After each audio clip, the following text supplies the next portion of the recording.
So I learned a really important lesson in life when I was about sort of 6 or 7 months into recruitment. I was working for Hayes in London, and we were going through a tough time. The office wasn't doing well at all, and luckily for me, my manager caught wind of the fact that the owner of Hayes at the time, his name was Dennis Waxman, was going to pay the office a visit, and it wasn't going to be pleasant, right?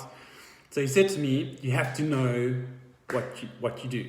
You have to know what you do in this company. So he quickly helped me refine what it is I did for that office. And lo and behold, in comes Dennis Waxman. Now, being the gazillionaire that he was, I expected this tall, well-built, handsome chap to arrive at the front of the office on a horse and chariot, but no, super short, slouched. It looked like he had the cheapest suits on he could buy, and the shoulders didn't fit him well, and he had dandruff all over his shoulders.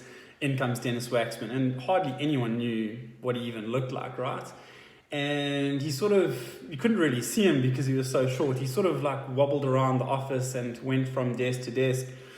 And he said, hi there, what's your name and what do you do? Hi, Mr. Waxman, my name's Ryan Forbes and this is what I do for Hayes. I was like, oh, very, very good, very, very good. Walked over to another pot of desks, and unluckily for them, they didn't know that who he was and that he was there. And he asked them the same question, and the girls kind of went, what? And then he said, sorry, let me start that again. My name's Dennis Waxman. I own this company. What do you do for me? And they were like, and he's like, well, you don't work for me anymore. And they all lost their jobs that day. And I'll never forget that day. And I think maybe it's a story that will hopefully just drive you guys to really nail this objective, because I don't think a lot of you could answer that question if we had the guys from Investec or Universal Partners, our new board members, walk into our office in Kloof Street and pull you out of our office population and say, what do you do for our company?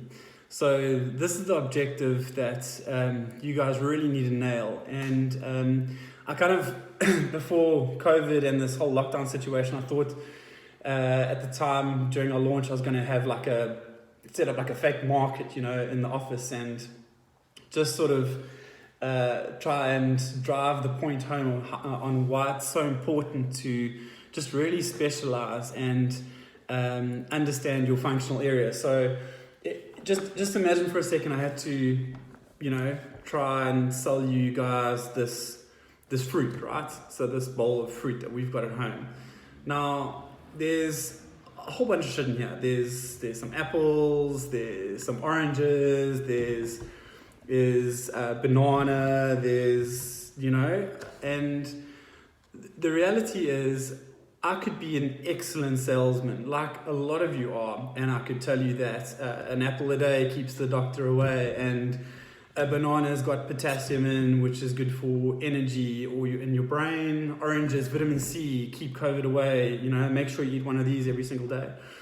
But the reality is they come out of a packet in Pick n Pay. So I don't know where they're from, other than the fact that they're from Pick n Pay, and I don't know what they're good for, other than what I've learned or read, right? But man, I could really sell you guys these avos if this is what I have to sell today, because I grow these avos, right? And I know they're Fuerte avos, and I know exactly when I fertilize them. I know that they're smaller than your average variety of avos, and they've got a far higher fat content and a nuttier taste. And I know that there hasn't been one drop of pesticide put on these things, and I talk to them every evening when I have a quiet whiskey in the garden.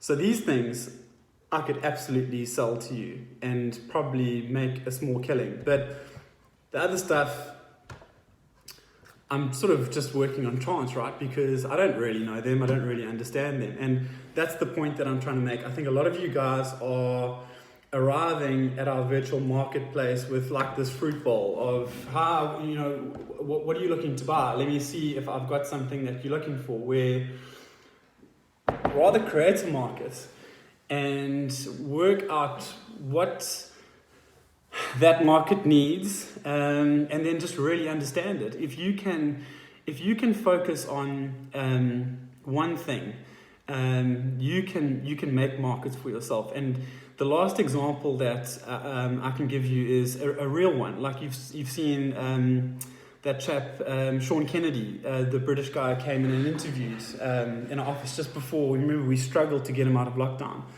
Now he's from a rec to rec. Her name's Ruth. All she does, the only thing that she does, is recruit for agencies that are based in international locations outside of the UK.